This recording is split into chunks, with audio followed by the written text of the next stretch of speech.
Дали са се събрали пророците в една стая, по едно и също време и са се договорили, за да ни кажат, че имаме Създател, даряващ препитание, единствен Бог, който няма съдружник в Неговото владение. След това ни описват изумително съвпадащи описания за сътворението на небесата и земята за 6 дни. Да, за 6 дни. Разказаха ни за рая, огъня, Адам и Ева, за съществуването на ангелите.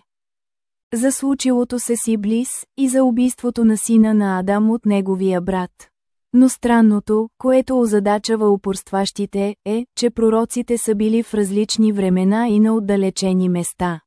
Питал ли си се, о, уважаеми, какви са източниците на вестите за случките, които са се разиграли с някои народи и техните пророци?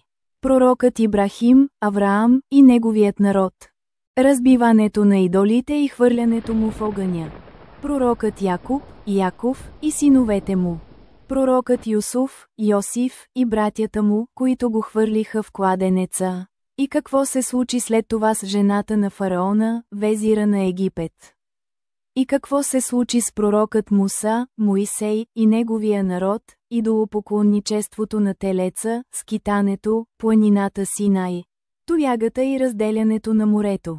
И пророкът Исус, лекуването на болните и съживяването на мъртвите са позволението на Аллах. И какво се случи с Дева Мария, пречистата? И какво се случи с пророците Закария, Захария, Яхия, Йоан, Сюлейман, Соломон, Дауд, Давид и други, мир и благослов да бъдат над всички тях?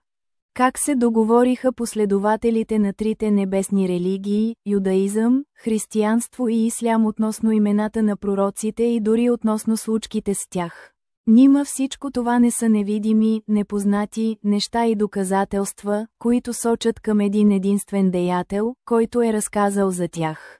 Има ли друго обяснение за това съгласие и съвпадение?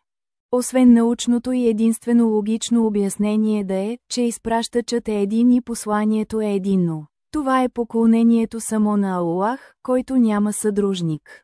И че този, който е предал тези вести, е самият ангел, натоварен от Всевишния Аллах да ни спосла Аллахи, откровението на всички пророци, а последното, което ни спосла, е свещеният Коран на нашия Господар Мухаммад. Аллах да го благослови и с мир да го дари, както и неговото семейство. Размислете, Аллах да ви благослови. Подготовка и създаване на канала на Имамитската ислямска библиотека.